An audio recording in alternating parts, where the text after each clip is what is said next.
Hello, everyone. This is teachers, teaching artists, and museum educators collaborating to harness the power of arts integration. My name is Sandy Rodriguez. I am the education specialist here at the J. Paul Getty Museum for Teacher Programs.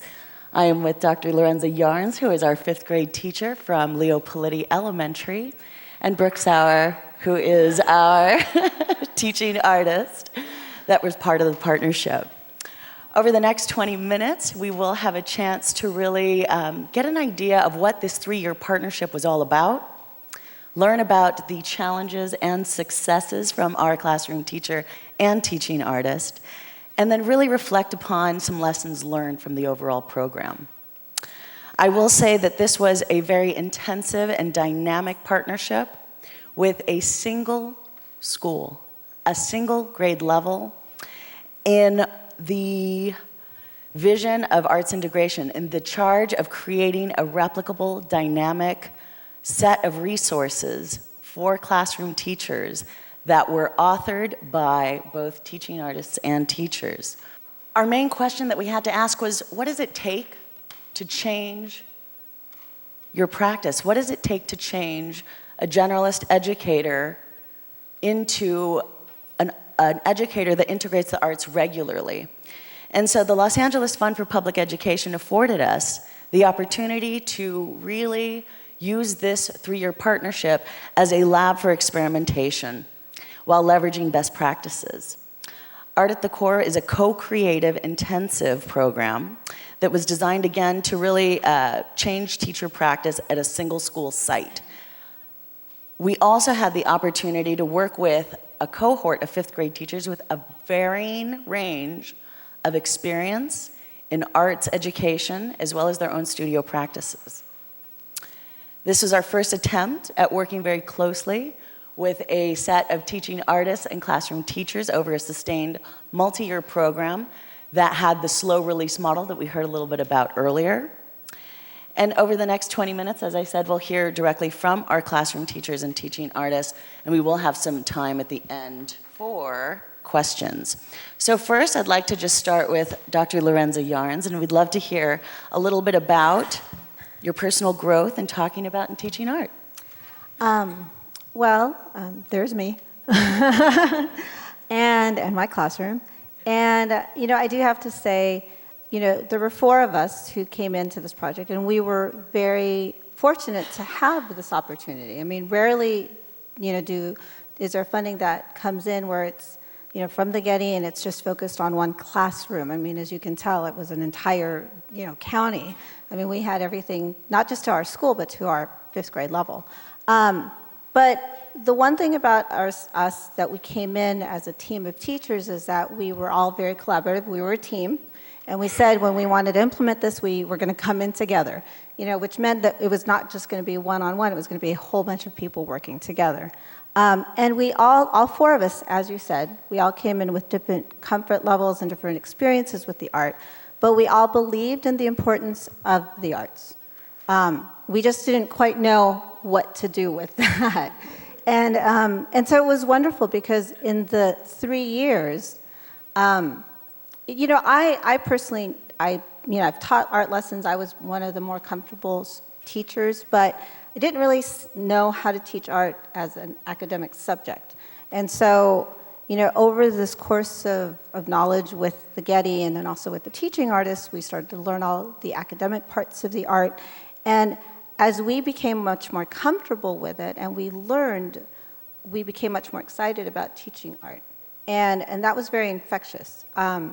We started off with, okay, what are we going to learn? And then the 2nd year, and then in the 3rd year, we started to do professional developments with the teachers at our school. And I think that's really a testimony to a success that we were able to teach other teachers. But also, going into the next success, we also, transferred that excitement to our students. Our students over the course of the 3 years, and even actually every single year, they were excited about art, and they started to see themselves as artists. And that's important because there's so much that we teach. We want them to be excited about reading, we want them to be excited about math, but we also want them to be excited about art. And to not just look at art as, oh, I like the way this picture looks, but to look at it much more deeply, look at it much more closely. To see it as, I can see the background and the foreground and the middle ground. I can see one-point perspective. I can see the layers of color. And that's what they were talking about. And that was very exciting. And so now I'd like to ask Brooke just to share a few observations about the successes in regards to teacher confidence in implementing the arts lessons. Definitely. It was really fun to see the teachers' confidence grow, not only in their art making skills, but also using the museum as a resource. I think especially before the first field trips here with the classes, there was really kind of this an awareness of what resources were available to them. So being able to access that and bring that into the classroom was huge. And when the students did come in the field trips, then everything that they were seeing was so much more meaningful to them because they had already learned about specific objects from the collection. And so when they saw it, it was like, oh, there's that really famous painting that we talked about, or there's that sculpture. And so it could have been something that they might have just breezed by if they had come here, because there's so much to look at, but they were really engaging more deeply with the objects in the collection. And going back to the classroom, having that excitement made the students more interested in learning more about art. And yeah, it was just really great to see over the course of the 3 years, the teachers going from, no, I don't think I could talk about, I don't want to introduce the work of art, you do that, because you know more about it, to, no, I'll do that part. I might need a little help with the materials exploration. And then the third year being like, I think I could do the whole thing as long as you're here and I can ask you if I forgot something. So that was just such an amazing transition in a short amount of time. I mean, 3 years sounds like a long time, but it flew by, and it was just a huge growth capacity. And I just wanted to say about that modeling, and I know that was stated before, but the teaching artists modeled everything for us. And you also, the Getty educators, modeled the See, Think, Wonder, how to do the art. And that is why it became so much easier for us, and we're going to be able to continue it. And I think that to wrap up our segment on successes, I'd love to hear more about that teaching artist relationship and how it evolved over the course of the 3 years to really support each individual teacher in the areas where they needed the most support. Well, it's true. We looked at the teaching artists as our models. And at the end, we did need you. I remember asking even, it was a different strategy. We were so comfortable in the See, Wonder, Think that I asked Amanda, I said, could you do a visual thinking strategy for me? And she did that, and then the next week I did it. That was kind of what we were trying to do, especially in this last year. You do it, we'll try it out, and then we'll try it out, but then jump in just in case. And that was so important. It's kind of hard thinking that you're not going to be with us next year. I don't know if I can do it. We're going to try. We're going to continue. But we may call you and call you. So, that's also nice that we're going to keep that partnership, hopefully. Mm-hmm. Yeah, and just to add on to that, it was really interesting to see just how the lessons which were developed collaboratively, the teaching artists and the teachers all coming together to create these lessons collaboratively, which was definitely challenging, and we'll get to that next. But I think ultimately they were successful because we had so many changes during those 3 years. I mean, faculty changed at the school, and even the textbook changed that we were initially basing all the lessons on. But what it came down to is there was this through line, and the lessons were able to be adapted and used pretty seamlessly throughout the 3 years. So we had that core structure, and that in turn made the teachers feel really confident from year to year. And we'll talk a little bit more about where and how those lessons were adapted and changed.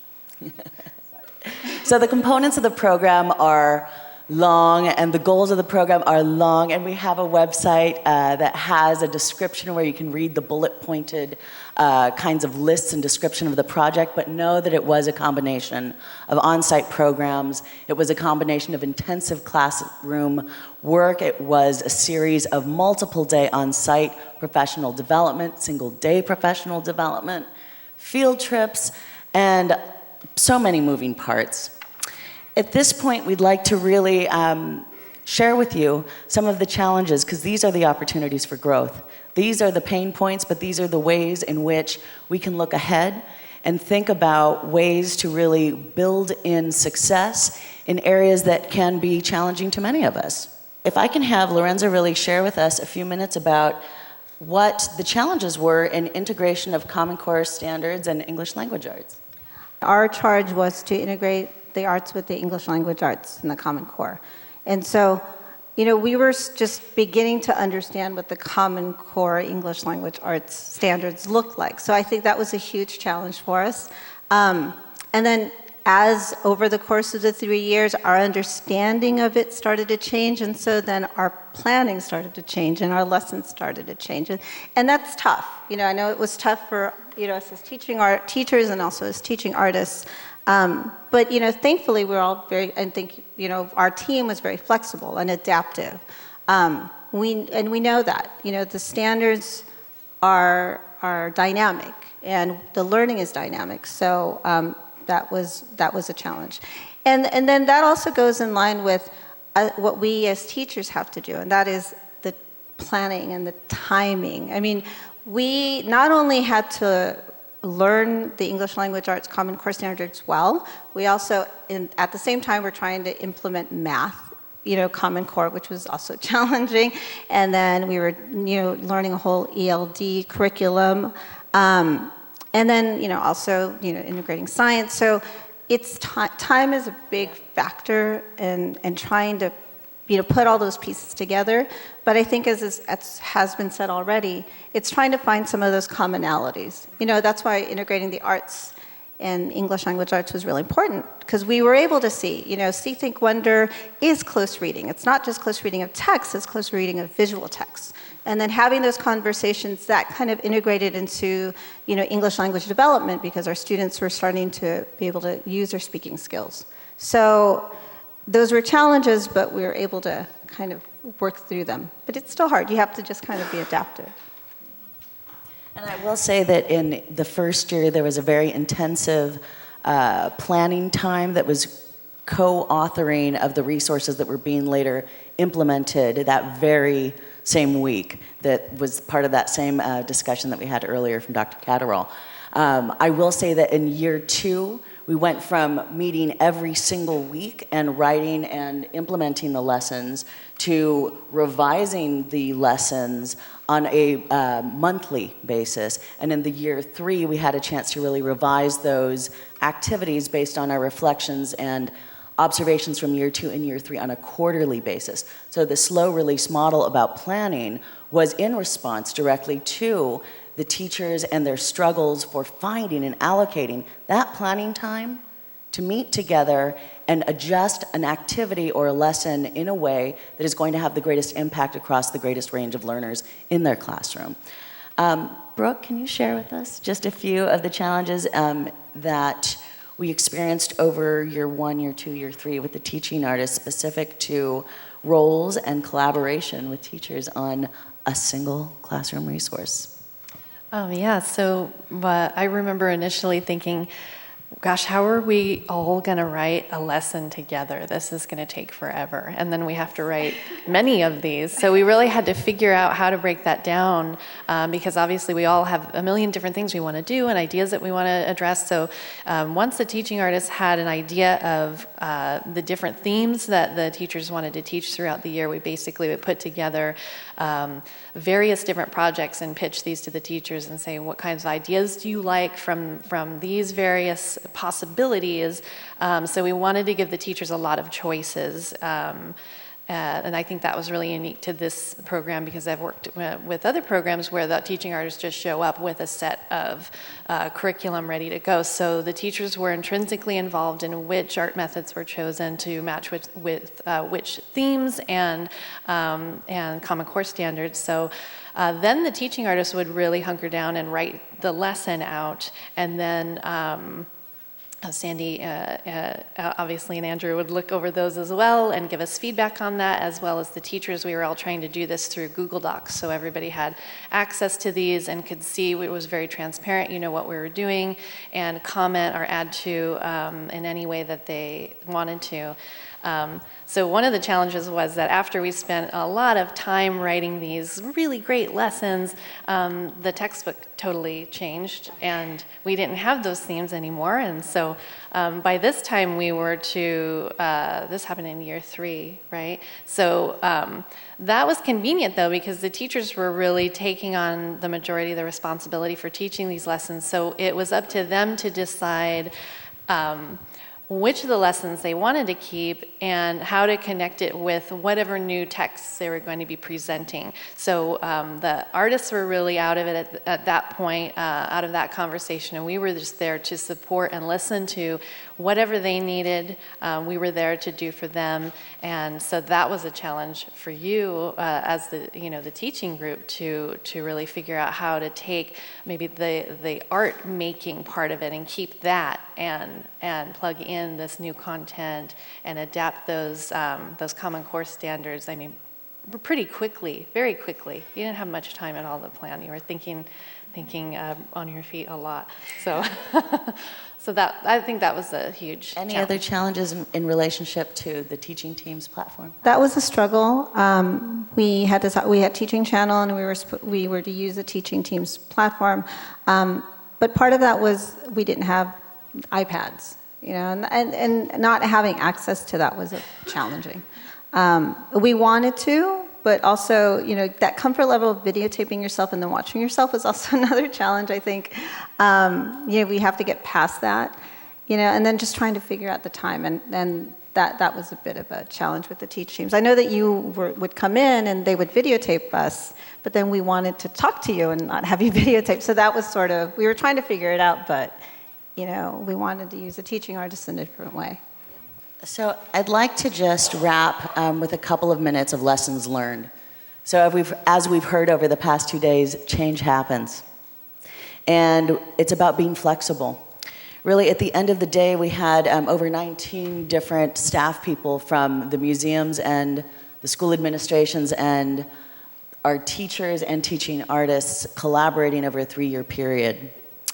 It is critical to really build in that research and development time to really co-create and co-author your program goals, your outcomes, and co-create the set of self-reflection protocol and lesson rubrics to ensure that the clarity of everyone's roles are defined. Also know that when you have this shift, as we've heard a little bit about, in terms of curricular resources that you're tied to, being flexible is going to be your way of ensuring the outcomes that you'd like to see. Also, taking the opportunity at the end of each year, we had the benefit of working with a professional evaluation team that conducted focus groups for us.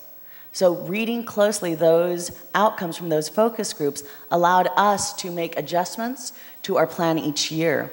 So revising those goals and outcomes and assessment tools based on your findings from year to year is going to really make a big difference in your program.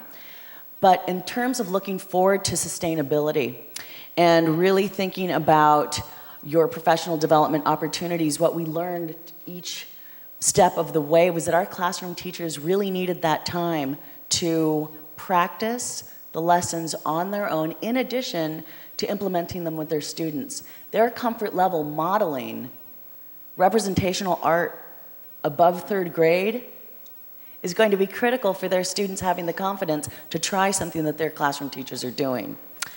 And then really thinking about those opportunities to integrate visual arts teachers, teaching artists, and building and growing that infrastructure within your school site. It was a glorious thing to see each year our 5th grade cohort modeling arts integration activities for their colleagues and to hear about the plans that they have for the future. So thank you very much.